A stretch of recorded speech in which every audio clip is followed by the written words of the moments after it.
Waalaikumsalam warahmatullahi wabarakatuh. Alhamdulillahirabbil alamin, sahabat-sahabatku sekalian, Allah yang Maha mengatur segalanya. Mudah-mudahan kebersamaan kita kali ini walaupun dalam segala hal yang sepertinya dibatasi, tetapi Allah melapangkan lewat adanya teknologi seperti ini mudah-mudahan menambah keberkahan. Hari ini sudah bersama kita Ustadz Haikal. Apa sih panjangannya, Ustadz? Haikal Hasan, A. Enggak ada lagi. Itu mau udah tahu. Yang lainnya ada lagi enggak? Ahmad Haikal Hasan Umar Baras. Oh, kan keluar juga akhirnya. Jadi nama aslinya tuh Ahmad Haikal Hasan Umar Baras.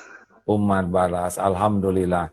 Ustadz, makasih kali ini kita bicaranya yang ringan-ringan aja ya. Jangan bicara politik, jangan bicara yang menegangkan. Sebab Ustadz kan ganas, sirsak, lalu mangga dan sebagainya. Ya, siap. Baik Ustadz. Alhamdulillah, jadi terima kasih atas kehadirannya. Ustadz usia berapa sekarang? Saya kelahiran 69, A. 69, wah beda 7 tahun lah sama A ya, nggak bisa nyusul. Alhamdulillah. Aslinya dari mana nih orang tua, Ustadz? Kayak ada Arab-Arabnya ginian. Kakek saya lahir di Hadramaut, A. Oh, Yaman. Udhun, Yaman. Oh, kan biasanya ada apa? Ada nama-nama marganya tuh. Baras. Oh, Syekh artinya Ali apa bin tuh? Abdul Baras. Artinya apa? Itu Sahibul Ratib, A, yang suka dibaca sama para habaib Ratib al-atas. Di situ ada Syekh Ali bin Abdul Baras, itu adalah datuk saya. Masya Allah. Jadi mah terah ulama ini mah ya. Ya, doa kakek, nenek biasanya terus turun ke anak cucunya, Masya Allah. Terus cita-cita kecil apa Ustadz itu sebetulnya? Dari kecil memang saya bercita-cita seperti ini, A. Di buku SD kelas 5 ada tulisan tentang harapan saya waktu saya SD kelas 5 di buku IPS, A. Tulisannya itu adalah nama saya tulis Profesor Dr. Insinyur Kiai Haji Haikal Hasan MM MSc MBA DLL. ALM bahaya. Itu masih SD. Saya tulis di bawahnya saya seorang pengajar, seorang guru, seorang dai. Oh begitu ya, Masya Allah. Terus akhirnya yang sudah terkabul yang mana di antara yang ditulis waktu SD itu kan? Alhamdulillah terkabul sebagai seorang guru, karena di rumah kan punya yayasan kecil, ngajar anak-anak kecil sejak saya itu buka tahun 1986, udah buka pengajian. Wow, usia berapa tuh? Masih muda dong, ya? SMA. Wah, lebih awal. Pas waktunya dakwah juga 86 tuh. Yayasan itu saya bangun karena anak-anak kecil suka berisik, di masjid. Suka diusir sama pengurus masjid. Berisik, sana keluar, gitu. Jadi dikumpulin aja gitu ya? Iya betul lah. Ya udah kumpul di rumah, panggilnya Kak Haikal. Kumpul di rumah Kak Haikal, kumpul ngaji Isya baru balik ke masjid. Dan ternyata keterusan sampai sekarang. Bekal ilmunya dari mana itu? SMA sudah mulai dakwah. Alhamdulillah dari kecil udah masuk ke pesantren di Darul Mambaul Ulum dulu, Mambaul Ulum, setelah itu Darus Saadah. Masya Allah, Alhamdulillah, Mambaul Ulum, Darus Saadah ya. Oke Ustadz, kelihatannya saya nggak bisa goyang-goyang terus. Ustadz bicara dulu deh, siapa jamaahnya. Saya cari tempat, saya nggak bisa bergerak di belakang di dapur gini, nggak enak, lapar. Ya. Silakan Ustaz, jawab siapa dulu jamaahnya nih, monggo. Baik.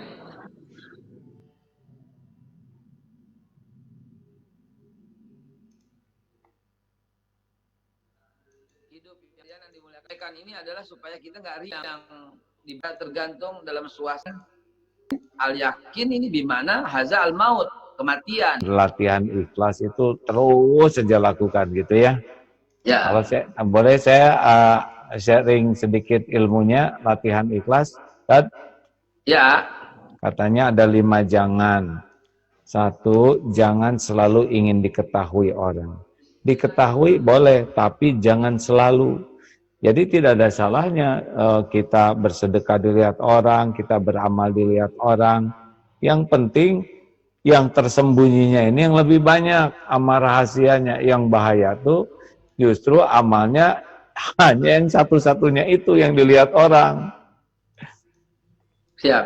Yang kedua, katanya ilmunya supaya kita ikhlas itu adalah bisa dirasakan ada orang dengan tidak ada orang sama atau tidak. Kalau ada orang kita semangat, nah kalau tidak ada orang tidak semangat berarti karena orang.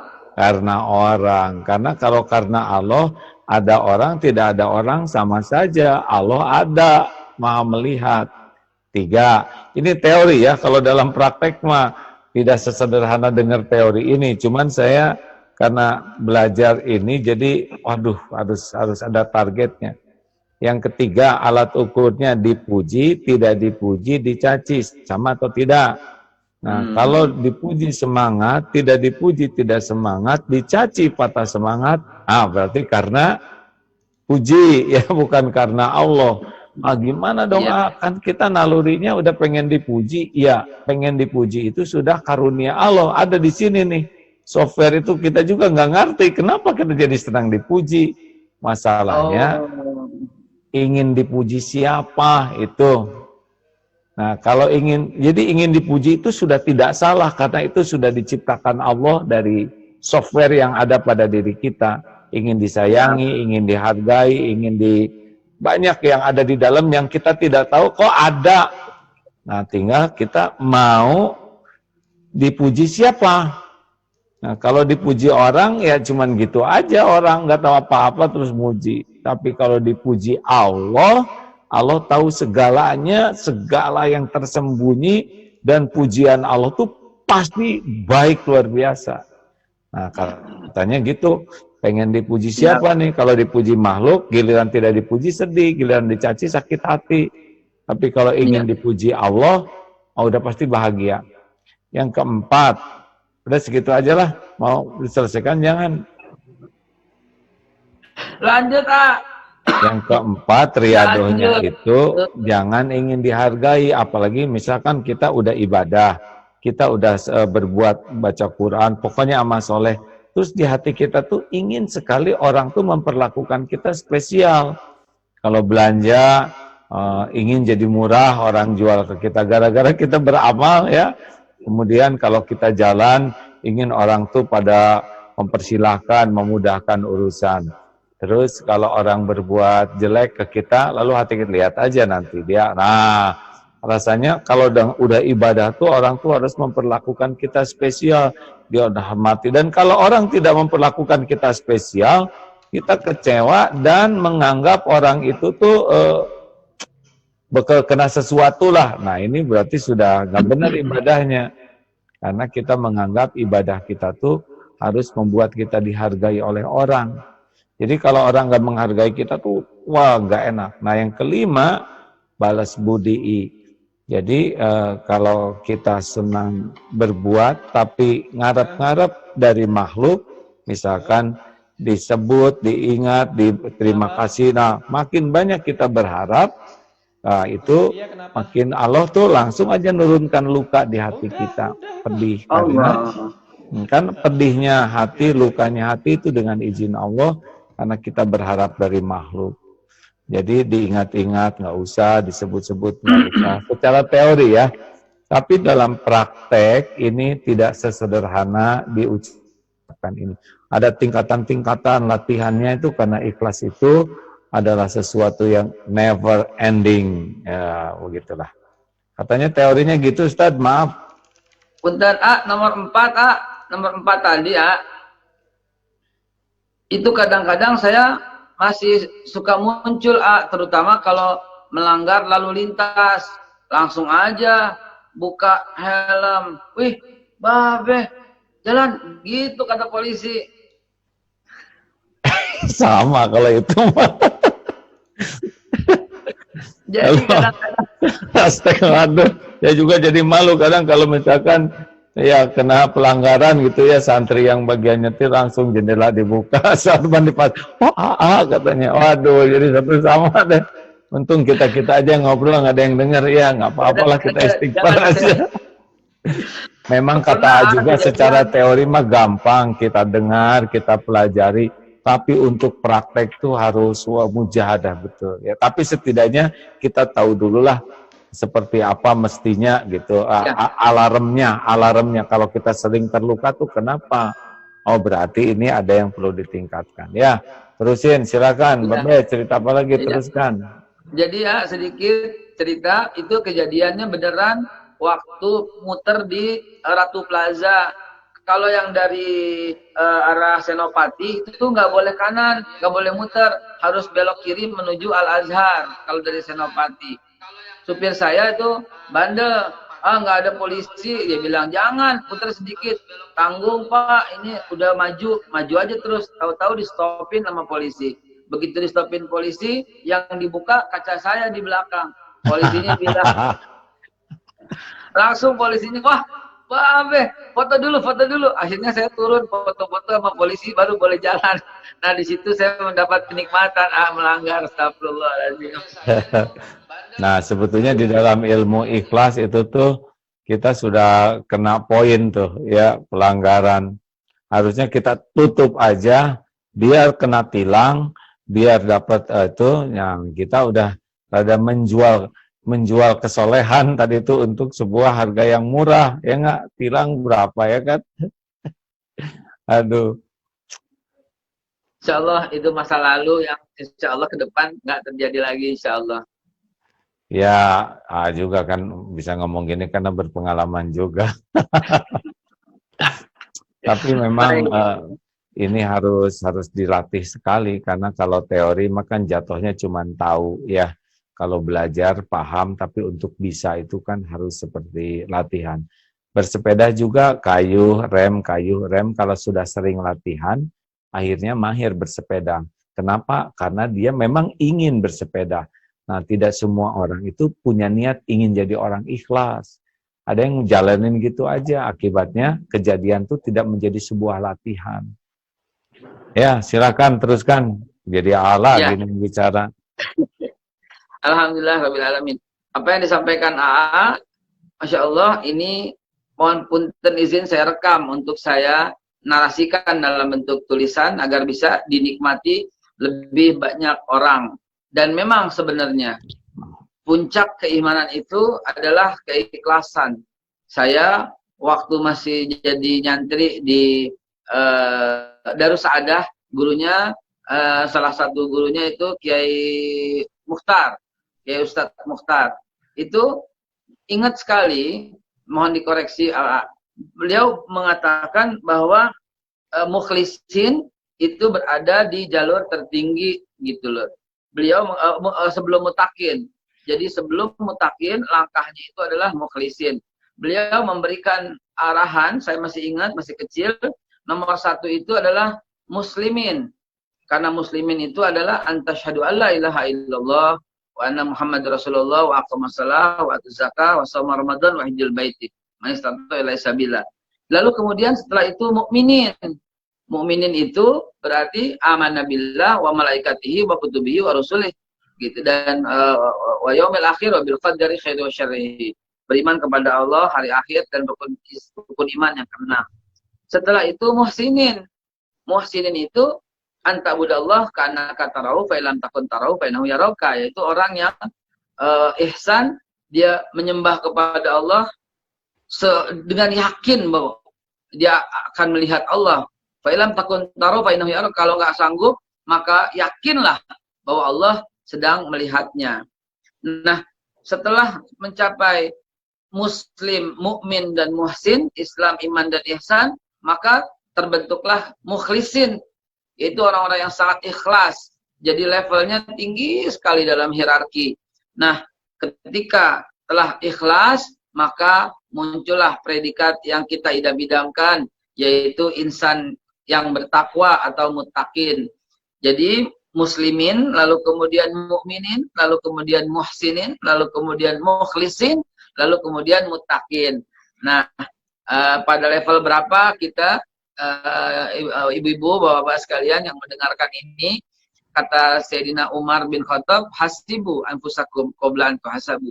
Coba kita hitung-hitung diri kita sebelum nanti masa hitungan. Tentu 5 tingkatan ini juga 5 tingkatan surga, 5 tingkatan kemudahan dan kelapangan hidup dunia dan akhirat. Jangan kecil hati kalau ternyata, duh saya baru muslimin nih. Sama juga kadang-kadang kita muslimin, kadang-kadang kita naik, ntar turun, ntar naik, ntar turun. Semoga pada waktunya diambil umur oleh Allah Subhanahu wa Ta'ala, kita berada pada predikat yang sangat tertinggi, yang mulia, yaitu husnul khotimah, dibalut dengan insan kamil yang bertakwa kepada Allah Subhanahu wa Ta'ala. Mohon dikoreksi, bagaimana dengan tingkatan-tingkatan seperti itu, atau ingatan saya yang salah dalam masih kecil mendapatkan ilmu itu. Waduh, ini tahu, waduh. Ya, memang kalau secara umum kan tingkatannya 3 itu. 1, muslimin, Islam itu tahu kepada Allah. Mukmin itu percaya kepada Allah. Dan muhsinin ini yakin, antak budallah ka'annaka tarah wa illam takun tarahu fa innahu yarah. Orang yang ihsan itu adalah orang yang seperti sekarang ya.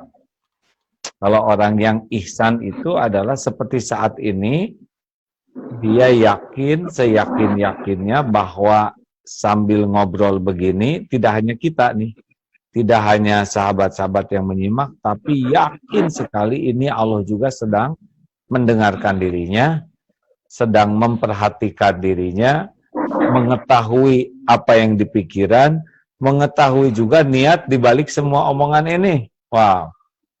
Jadi sebetulnya kalau ilmu yang Anda dapatkan, kalau orang sudah memasuki derajat ihsan, nah itu pasti dia ikhlas.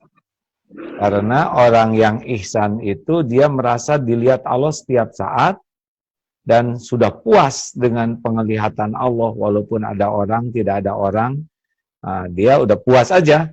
Orang mau tahu, mau tidak tahu, Allah pasti tahu apa yang saya lakukan. Kita udah berbuat benar, disalahkan, ya nggak ada masalah. Kita udah berbuat yang terbaik, tidak dihargai, juga nggak ada masalah. Karena kita tahu, orang itu tahu. Kalau muhsinin itu kan dia tahu persis bahwa Allah tuh menyaksikan apa yang ada di pikiran, di dalam hati itu diketahui dengan sempurna. Akibatnya dia ikhlas, dia akan syukur, dia akan sabar. Kenapa muhsinin sabar? Ya karena dia yakin semua ujian ini dirancang oleh Allah yang maha baik, yang tidak pernah sekejap pun berbuat jelek. Selama ini aja kita diurus dengan baik, masa giliran ada yang nggak cocok kita anggap Allah jadi berbuat jelek, ya kan? Jadi dia syukur selalu, dan dia tidak cemas dengan apa yang belum ada, karena tahu Allah yang menguasai apa yang belum ada. Dia sibuk saja syukur, karena janji Allah syukur. Ini cerita Ustaz tentang ada ibu-ibu yang anaknya koma, remaja kecil ya. Tapi suami istri ini sangat yakin bahwa dengan syukurlah Allah menambah nikmat. Tidak disangka anak sehat terus kejadian terus koma.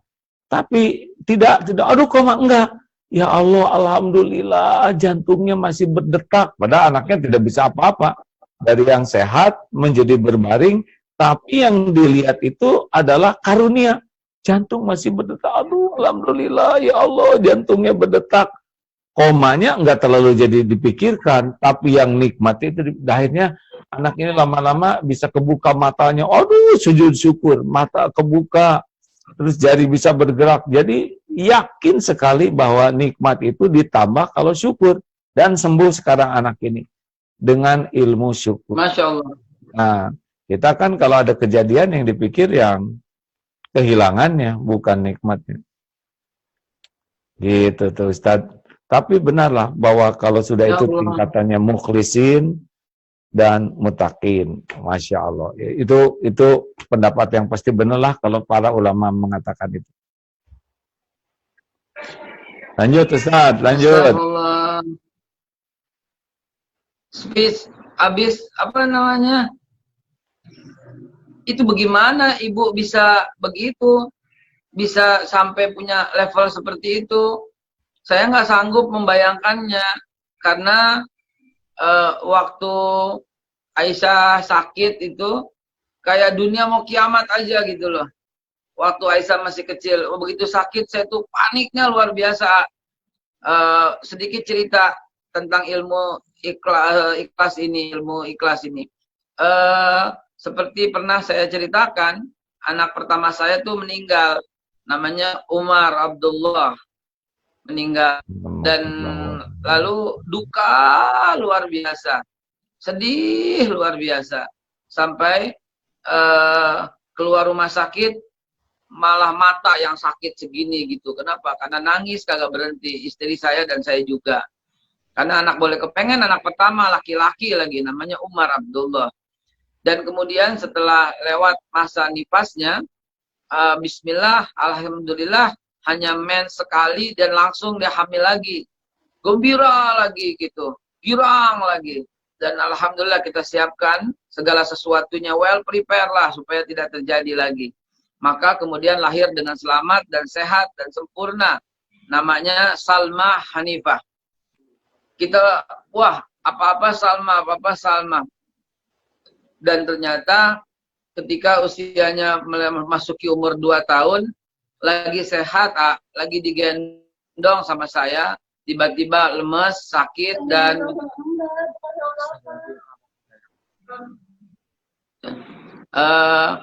karena ibunya kuliah, saya kok nggak enak ini, maka Mbah datang, lalu kemudian Mbah kenapa nih dikasih minyak gitu ya, badannya diurutin. Lalu saya gendong, sini Mbah, saya gendong, tiba-tiba melemas dan napasnya itu berakhir di gendongan saya. Innalillahi wa inna ilaihi raji'un. Pas ketika lagi saya gendong diri, lagi saya timang-timang jalan supaya dia nggak bosan duduk gitu. Salma Hanifah. Terus lagi-lagi tuh dunia kayak kiamat aja, sampai tangan saya luka karena memukul lemari kaca. Ya, memukul lemari kaca, tangan saya pada terluka. Saya masih ada luka-lukanya dalam ininya, dalam dalam kemarahan saya sampai berdarah-darah. Kaca masuk, saya nggak sadarin. Saya bawa lari ke rumah sakit haji, ternyata sudah meninggal sejak di rumah, kata dokter. Lalu kemudian jadilah suasana duka yang luar biasa di rumah. Hari-hari penuh dengan kegelisahan. Bagaimana buka lemari dapur, ada susu bayi. Dan istri saya sempat kayak stres ke dapur bikin susu. Saya bilang, buat siapa ini? Kamu kenapa begini? Ini buat siapa? Begitu. Sampai dia kehilangan yang luar biasa. Hari-hari begitulah. Dan ternyata setelah memeriksakan diri ada penyakit gitu ya, toksoplasma di tubuh istri saya dengan kadar yang sangat tinggi. Toksoplasmanya itu 319. Padahal 2 saja, 1 saja nggak boleh toksoplasma itu. Maka disitulah saya ketiga profesor, Profesor X, Y, Z. Profesor X yang di Tebet, kemudian yang di Cipto, kemudian yang di Epasari. Semuanya mengatakan sangat sulit untuk punya anak. Dan hampir tidak mungkin karena kadar toksoplasmanya begitu tinggi. Dan akhirnya semua kembalilah bahwa bukan dokter yang menentukan, bukan dokter yang menentukan. Haza min fadli Rabbi. Ya, ini Allah yang kasih dengan Allah yang titip. Allah mau ambil atau enggak ambil, barulah setelah kehilangan dua begitu baru ada rasa bersyukur. Sebelumnya marah-marah dan ini kenapa selama 2 tahun lebih tidak berani hamil sama sekali karena dokter berkata kalau hamil anaknya bakal cacat, bakal ini. Dan yang namanya hidayah kan datang dari mana saja. Saya akhirnya mendengar sebuah radio. Nah, di zaman itu sering tuh dengar ya di setel radio menjelang ke kantor. Dan ada satu cerita di episode tertentu saya lupa tentang seorang yang di USG anaknya cacat. Anaknya cacat, pokoknya cacat, kalau bisa digugurin saja kata dokternya. Si ibu juga bilang, tidak cacat atau tidak cacat, ada kakinya atau tidak ada kakinya, ada tangannya atau tidak ada tangannya. Bahkan kepalanya, ususnya itu di luar sekalipun. Ini pemberian Tuhan, katanya. Saya harus terima apa adanya. Di situ saya menangis sekali. Dan kemudian saya berkata dalam hati, insya Allah, untuk yang ketiga ini, Allah akan panjangkan umurnya. Dan ternyata setelah berobat juga, usaha terus, sampai kadar toksonya itu aman. Dan Alhamdulillah, anak saya yang ketiga, lahirlah Aisyah. Aisyah Amalina, saya kasih nama. Yang panjang usianya, dan sehat badannya, dan panjang amalnya, dan panjang usianya. Dan ternyata ketika Aisyah sakit, umur 1 tahun kurang, beberapa bulan, terjadi lagi kepanikan yang luar biasa. Baru 1 bulan, sudah masuk ke UGD. Masuk ke UGD, kata dokter, ada invaginasi. Jadi harus dioperasi, perutnya harus dibuka, karena kalau tidak, usianya tidak akan bertahan sampai 24 jam. Anak yang ketiga itu. Nah, ternyata keikhlasan, bersyukur, dan pasrah kepada Allah, sumber kekuatan. Masih di dokter itu juga, dokternya langsung suruh pulang. Tadi profesor yang berkata invaginasi. Saya lagi cari kamar di Rumah Sakit Cipto Mangunkusumo. Lalu kemudian lagi di ruang tunggu, ada seorang dokter masih muda sekali. Lagi baru lulus, belum lulus lagi praktek. Katanya gini, kenapa ini Pak nangis?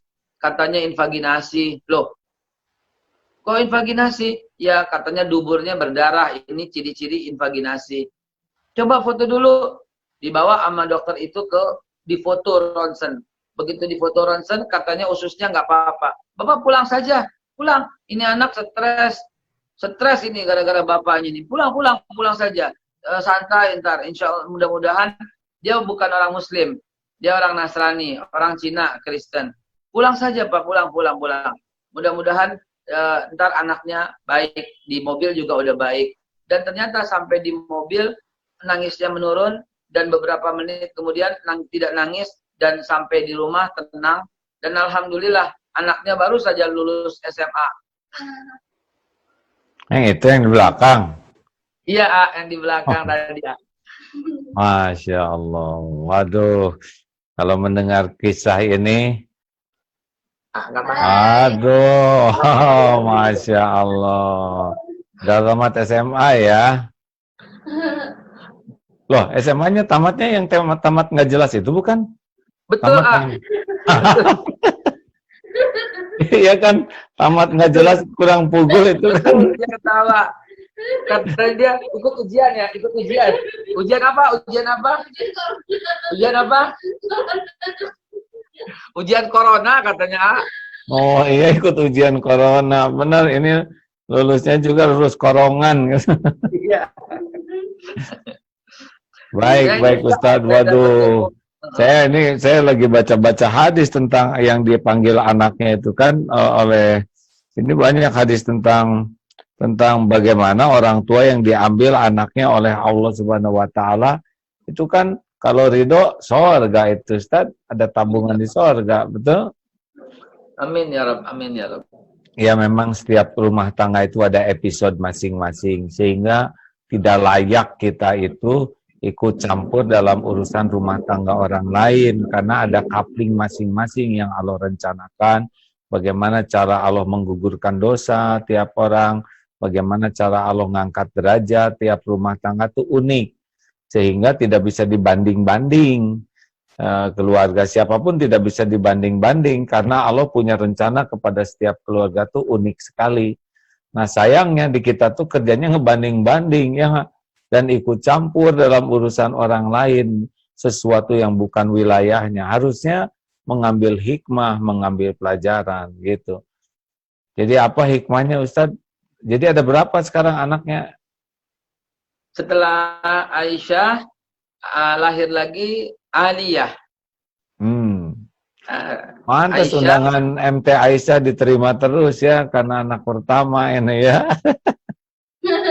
Ya. Nah. Aisyah dan Aliyah.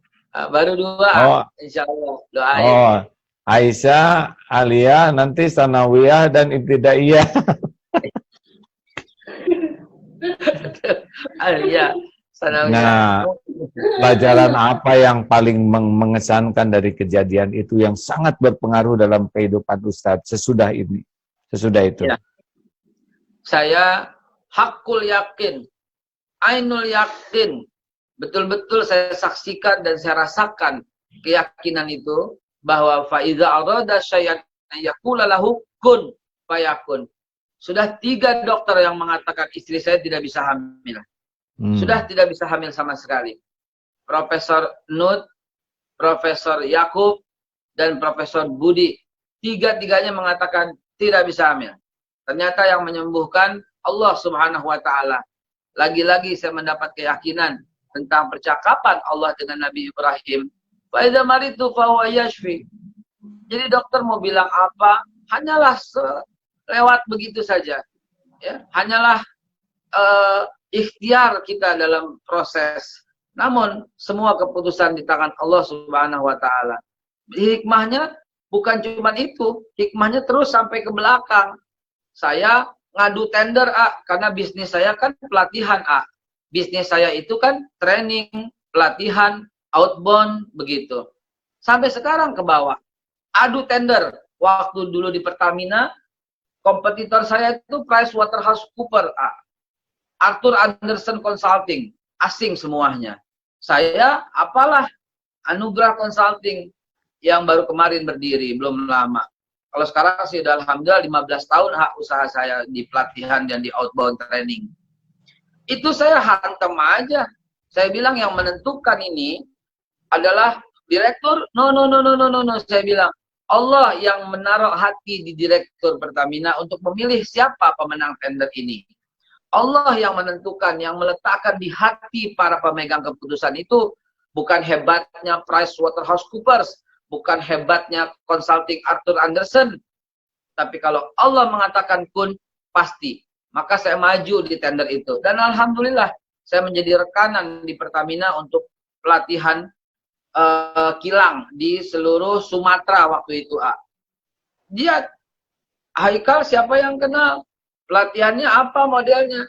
Tapi bisa memenangkan tender secara murni, tidak ada kolusi, korupsi, KKN, tidak ada komisi, tidak ada titipan, tidak ada apapun, menang tender dan mengalahkan perusahaan asing dengan harga yang bersaing.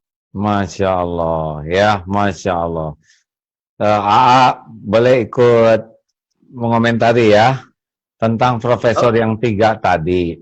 Itu profesor tidak ada yang salah 3-tiganya karena memang taunya itu. Jadi kalau ini tidak bisa hamil, ini tidak bisa, memang itu yang Allah takdirkan, pengetahuannya sampai di sengaja oleh Allah diatur Ustadz Haikal berjumpa dengan beliau-beliau supaya makin yakin bahwa pertolongan Allah tuh min haitsu la yahtasib. Gitu. Kalau ketemu dengan udah ini bisa nanti tendangannya kurang, betul? Jadi sengaja harus dipaitin dulu supaya ketika datangnya pertolongan Allah tuh bulat. Gitu ya kan. Yang kedua dikasih oleh Allah tandingan siapa tuh para water yang tadi itu apa? Borwater atau apa ya. Nah, sekarang ternyata Ustadz Haikal perusahaannya menang. Itu juga ujian, ya nggak? Kan ujian tuh ada yang ujian yang mencari atau khairi, betul? Nah, ujian yang menyenangkan Iya, itu tuh jauh, kan begitu kan? Waladablukum bisyari wal khairi fitnatan. Jadi akan ditimpakan iya. kepadamu keburukan dan kebaikan sebagai fitnah, ujian.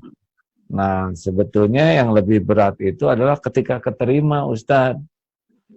Ketika keterima tuh kan dengan ditiup aja. Nah, tapi kalau tidak ujub malah makin meruduk, sukses. Tapi orang itu kalau dikasih kesuksesan tuh lebih mudah menganggap ini dirinya. Nah, itu yang bahaya. Tapi kalau Ustadz tadi yakin ini Allah yang ngebulak-balik hati, nah, insya Allah lulus. Allah Ustadz, penentu. Jadi beratan mana? Ujian ke lapangan, ujian kepahitan? ke lapangan. Kenapa berat? Buktinya apa?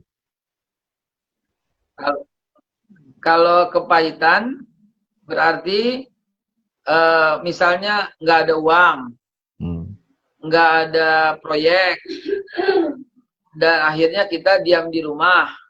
Diam di rumah akhirnya kita ibadah. Ujian ke lapangan, ada uang, ngetop, pengennya keluar, ke mall. Waktu belum dikenal, tenang. Sekarang udah dikenal, gegayaan, tegur sana, tegur sini. Hey. Nah itu dia, ujian ke lapangan itulah yang kadang-kadang, astagfirullahaladzim, kenapa begini ya? Gitu. Astagfirullahaladzim, kenapa begini ya? Begitu. Ada uang, wah, jalan, makan, keluar kota, pesawat, ya bisnis.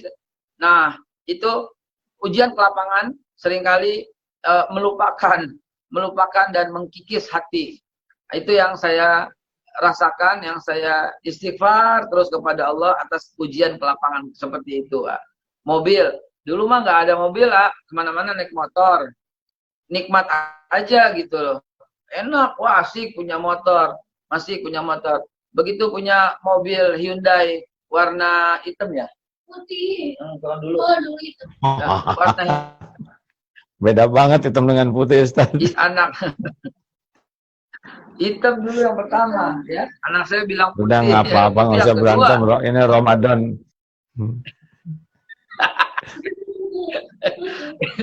Itu pertama punya mobil Hyundai warna hitam. Hyundai Avega. Hyundai Avega. Itu pakai Hyundai Avega baru kenikmatan segitu aja. Itu ngelihatnya, wih enak ya kalau punya Mercy. Wih enak ya kalau punya Alphard. Wih enak ya. Duh, kenapa jadi begini gitu loh. Dulu waktu punya motor ikhlas aja, nggak pernah ngelihat banding-bandingin sama Alphard. Nah, jadi ujian ke lapangan itu sering lebih menipu begitu. Memang benar, Ustaz, benar sekali, benar sekali. Contoh yang paling gampang itu waktu naik pesawat. Kalau pesawatnya lancar, enak, jatuhnya tuh nonton video, dengerin lagu, atau tidur. Tapi ketika dikasih ujian goncangan, itu wirid semua. Allahu Akbar, Allahu Akbar. Gitu. Benar. Jarang pada nyebut Allah pada waktu lancar, ya kan? Ya Allah. Weh, ini internet siapa nih yang nggak stabil nih? Oke, kita sekarang giliran pertanyaan dari MT Aisyah, ya. Pak Faruk, tolong Pak Faruk. Kita keenakan ngobrol nih. Harusnya tadi sudah pada nanya. Silahkan bisa unmute ibu-ibu, silahkan. Bu Yeti, silakan. Maksudnya di unmute itu. Pak Ustadz, Assalamualaikum. Waalaikumsalam. Assalamualaikum. Waalaikumsalam warahmatullahi wabarakatuh. Langsung ke Ustadz Haikal, Bu. Ya, Pak Ustadz Haikal, aku mau tanya. Tadi kan ada urutan muslimin, mukminin, muhsinin, mukhlisin, dan mutakin terakhir ya. Ya, Yang mukhlisin itu apa ya, Pak? Tadi saya agak ketinggalan nyatet. ya. Makasih, Pak Ustadz. Terima Syukron. kasih. Seperti yang AA sampaikan semula bahwa ini adalah sebuah ijtihad daripada ulama, gitu. Ulama kadang memudahkan buat kita menerima pelajaran. Sebagaimana hari ini dengan kisah yang AA sampaikan, dengan ilmu yang AA sampaikan, itu memudahkan kita untuk menerima. Tingkatan itu pun juga demikian, supaya kita memudahkan. Ya, maka orang ihsan pasti juga mukhlis gitu ya. Cuman mukhlisin betul-betul orang yang ikhlas, dia bukan hanya ikhlas dalam harta, dia ikhlas dalam semua, apapun yang mendapat, apapun yang nggak didapat, apapun yang terlintas maupun apapun yang nggak terlintas. Jadi mukhlisin, orang-orang ikhlas adalah orang-orang yang betul-betul mendapat pilihan, artinya sudah konsisten, sudah stay, sudah betul-betul 24 jam itu loh, dia selalu merasakan apa yang Allah berikan, ini adalah yang terbaik. Apalagi menyikapi corona seperti ini. Ini yang terbaik, biar kita bisa back to home. Stay at home, akhirnya back to home misalnya, kembali ke untuk ya, mendidik anak, tadarus bersama anak, dan sebagainya. Juga corona ini dia ikhlas banget. Walaupun dia punya usaha harian, dengan corona ini, maka dia ikhlas, dia terima, dia nyadar bahwa gerobak dorongnya udah kotor, harus dibersihkan, harus dicat ulang, dan kacanya pun mesti dibersihkan. Dia ikhlas banget. Begitu juga dengan usaha saya misalnya. Usaha saya itu pelatihan, usaha saya itu training gitu. Dengan adanya corona ini, saya ikhlas lillahi ta'ala, dan saya akan ambil hikmahnya, yaitu memperbaiki materi-materi pelatihan saya. Kurang lebih demikian Ibu, mudah-mudahan bisa diterima, insyaallah, amin. Baik, terima kasih. Ada lagi yang lain? Mau tanya Pak Ustadz. Mau tanya. Rika. Giliran. Tadi nggak bisa nyalain. Iya, Silakan. sekarang nyalanya. Halo? Yang siapa dulu nih? Iya, yang mana aja yang bunyi dulu? Sultan lah. Silakan. Tadi Pak Haikal bilang kan ada ihsan ya.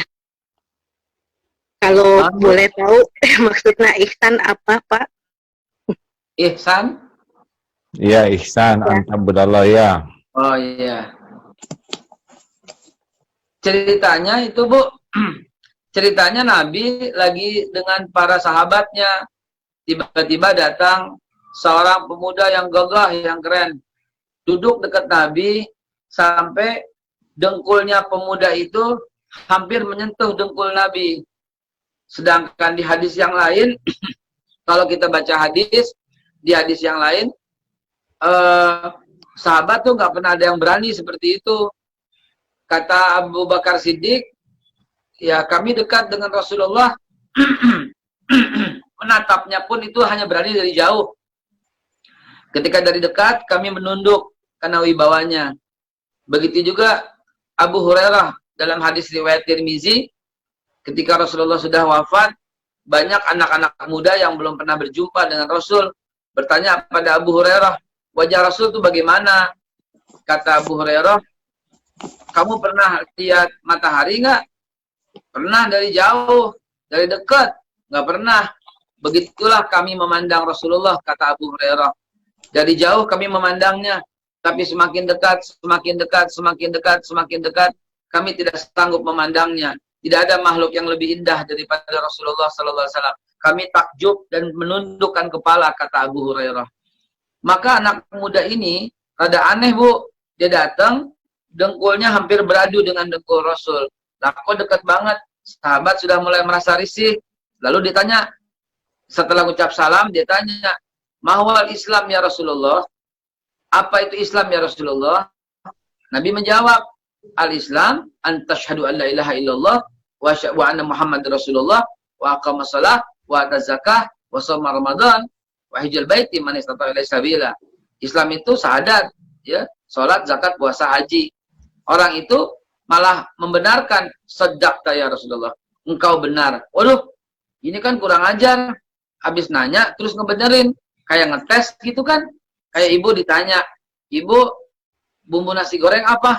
Nasi goreng itu pakai cabai, bawang merah, bawang putih, kecap, lada, merica, dan garam, lalu pakai telur dan sebagainya. Terus saya bilang, betul, ibu pinter. Loh, kok gitu kan? Nah, pemuda itu begitu, sodaqta ya Rasulullah, engkau benar ya Rasulullah. Sahabat udah mulai nengok-nengokan, ini mahanya orang. Lalu tanya lagi, mahwal iman ya Rasulullah? Apa itu iman ya Rasulullah?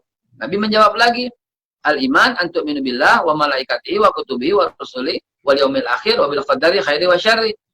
Iman itu kan beriman kepada Allah, kepada malaikat, kepada kitab, kepada rasul, kepada hari kiamat, dan kepada takdir baik dan buruk. Lagi-lagi orang itu berkata, sadaqta ya Rasulullah, engkau benar ya Rasulullah. Loh, ini kok kenapa gitu? Yang baik dia nanya lagi, mahwal ihsan ya Rasulullah. Apa itu ihsan ya Rasulullah? Nabi menjawab lagi, al-ihsan an ta'budallaha ka'annaka tarahu, fa illam takun tarahu fa innahu yaraka. Ihsan itu engkau beribadah kepada Allah seolah-olah engkau melihat Allah. Dan kalau tidak sanggup membayangkan, dan nggak sanggup ya, dan kalau nggak bisa, fa innahu yaraka, maka sesungguhnya dia, Allah itu melihatmu. Jadi merasa dilihat Allah saat beribadah. Anta'budallah ka'annaka, ketika ibadah betul-betul khusyuk. Nah, ini orang yang ihsan. Nah, akhirnya malaikat pemuda itu berkata lagi, shadaqta ya Rasulullah. Gitu lagi. Sampai ditanya kapan hari kiamat. Kata Nabi, ya yang nanya sama yang ditanya sama-sama nggak tahu. Lalu ketika pemuda itu pergi, baru Nabi berkata pada para sahabat, maaf, Nabi bersabda kepada para sahabat dan bertanya, kamu tahukah siapa itu yang datang? Yang datang itu adalah malaikat yang sedang mengajarkan kepada kita tentang Islam, iman, dan ihsan. Begitu Ibu penjelasannya. Oh, berarti ihsan itu tingkatan tertinggi ya Pak Ustadz ya? Sebagai manusia. Dalam 3 tingkatan itu ihsan, betul sekali. Iya, iya. Makasih banyak Pak Ustadz. Alhamdulillah, satu terakhir karena waktunya sudah habis nih, 1 jam nggak kerasa. Ada pertanyaan lain? Oh. Silakan. Ibu Rosita curhat, katanya sama kisahnya dengan saya dalam memiliki momongan, kata Ibu Rosita. Assalamualaikum, boleh nanya? Salam. Ya, Pak Ustadz Haikal sama Agim. Mangga. Ya, silakan Bu. Itu anak kan ada yang udah hafal Quran.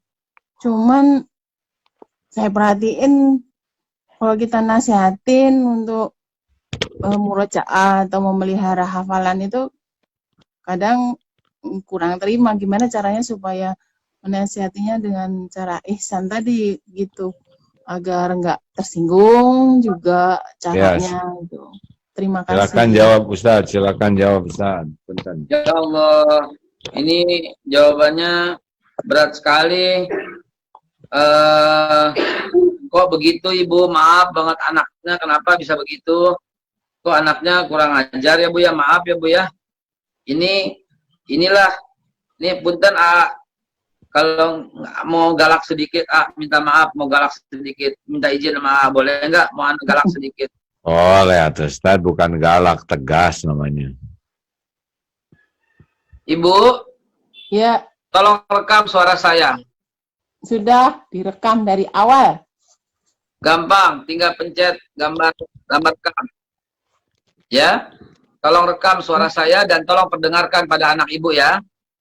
Ya. Ya. Bismillah. Dengan nama Allah.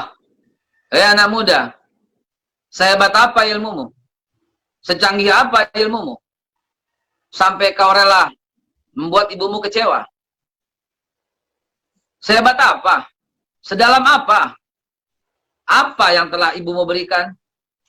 Sejak kau masih dalam orok, masih dalam perut, sampai lahir, dia menyusui, dia mengandung, Masya Allah, sampai begitu beratnya, dia rawat kamu sampai besar, dan kemudian mengecewakan hatinya. Sehebat apa ilmumu? Berapa banyak orang-orang yang mengaku hijrah, dia meremehkan ibunya. Berapa banyak orang-orang yang mengaku telah hijrah, mengaku telah hafiz, tapi dia merendahkan ibu dan bapaknya. Ingat, ridha Allah fi ridha walidayhi, wa sukhtullah wa sukhtu walidayhi. Ridha Allah tergantung ridha orang tua, dan murkanya Allah juga tergantung murkanya orang tua. Ibumu tuh bukan nggak bisa hafal, tapi kamu keburu lahir, sehingga dia tidak ada waktu untuk menghafal, karena sibuk membesarkanmu. Bapakmu bukan nggak bisa hafal, tapi terlalu sibuk mencari nafkah untuk membesarkan dirimu, sehingga dia nggak sanggup menghafal Al-Quran. Sehebat apa engkau? Sampai berani-beraninya mengecewakan hati orang tua. Demi Allah, air susu yang paling mahal itu air susu ibu. Demi Allah, keringat yang paling berharga itu keringat bapakmu. Dia banting tulang, dia peras keringat untuk membesarkanmu. Ketika kau besar, begini jadinya. Mengecewakan hati ibumu, mengecewakan hati bapakmu. Demi Allah, akan menjadi haram ilmumu ketika orang tua nggak ridho. Ketika ayahmu marah, ketika ibumu marah, melihat sikapmu ini, pada hakikatnya Allah yang marah. Man arda walidayhi faqad ardallah, wa man askhata walidayhi faqad askhatallah. Sadarlah wahai anak muda, jangan sampai Allah murka di tengah hafalanmu, jangan sampai Allah murka di tengah hijrahmu, jangan sampai Allah murka di tengah ibadah-ibadahmu. Ketahuilah, semuanya ini adalah tergantung. Orang tua itu adalah malaikat tanpa sayap, yang ridhonya menjadi ridho Allah, dan murkanya menjadi murka Allah. Hati-hati memperlakukan orang tua, wahai anak muda. Camkan ini. Camkan dan ingat-ingat ini. Bahwa jangan pernah sekali-kali mengatakan, ala ibu awam di hatimu. Ala bapak nggak ngerti agama. Ala ibu nih bid'ah melulu. Ala bapak ini kurafat melulu. Demi Allah. Demi Allah. Demi Allah. Sa'ad bin Abi Waqqas. Dia masuk ke dalam surga. Dia menjadi pemuda dijamin surga pertama oleh Allah dalam periode Mekah. Apa? Apa coba? Ibunya saat itu penyembah berhala. Tetapi saat masih hormat dan taat kepada ibunya. Walaupun ibunya penyembah berhala. Ibunya melarang sholat. Sholat tidak boleh oleh ibunya. Sa'ad bin Abi Waqqas masih taat. Ketika ibunya tidur, baru saat berani sholat. Saking menjaga perasaan ibunya. Bayangkan, padahal ibunya penyembah berhala. Dan apa kata Nabi tentang Sa'ad? Ketika Sa'ad baru muncul di pengajian, malaikat Jibril datang, membisiki Nabi. Dan berkata, Yatslu alaikumul an, rajulun min ahlil jannah. Sebentar lagi datang seorang laki-laki, penduduk surga. Bayangkan, Sa'ad bin Abi Waqqas masuk surga tanpa hisab. Dan menjadi orang dijamin, karena dia menjaga perasaan ibumu. Menjaga perasaan ibunya. Kalau kau tidak bisa menjaga perasaan ibumu, maka insya Allah dengan pengajian ini, dengan suara ini, mudah-mudahan Allah memberikan kesadaran bagimu untuk menghormati ibumu. Sampaikan ini kepada anaknya. Wassalamualaikum warahmatullahi wabarakatuh. Waalaikumsalam warahmatullahi wabarakatuh. Masya Allah, itu bukan galak, Ustadz. Itu salah satu sifat rahmat, kasih sayang dalam bentuk peringatan yang tegas. Waduh, keluar deh tanduknya ya, Masya Allah. Ustaz, terima kasih. Ini penutup. Udah betul nih, Ustaz. Jadi sekali lagi ibu-ibu, yang bagaimana nih kalau orang memposting tentang sedekahnya dalam situasi begini. Kalau AA sih senang lihatnya, karena itu akan menginspirasi yang lain. Tidak bisa kita memvonis seseorang tidak ikhlas hanya karena kita melihat orang itu memposting. Tidak boleh, kita tidak boleh suudzon, tidak boleh. Kita harus mencari 1001 alasan untuk berbaik sangka kepada orang beriman. Lo orang apalagi seperti tokoh-tokoh itu bersedekah, kita husnuzon karena memang tugas tokoh itu adalah memberikan contoh. Dan di balik itu kita berbaik sangka lebih banyak lagi yang tidak dilihat. Nah, itulah bagi kita yang melihat. Lalu bagaimana kita yang sekarang memposting?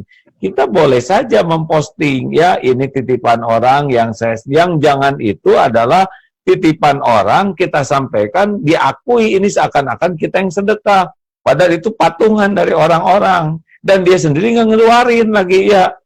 Orang sekian karung, dia cuma 1 ons. Dan dia ngaku-ngaku. Dan tidak ada lagi selain yang diposting. Dia posting tuh segitu-gitunya. Tapi tidak ada lagi amal sedekah lain selain yang diposting. Nah, itu bahaya bagi kita, ya. Kalau kira-kira kita cuma segitu-gitunya ya nggak usah. Tapi kalau kita memotivasi, misalkan 10 karung motivasi, tapi sambil sembunyi-sembunyi kita misalkan 500 karung, ya baguslah ya. Tapi kalau kita yang diposting 10 karung, ternyata yang nggak diposting nggak ada lagi, udah berarti nggak bisa ya.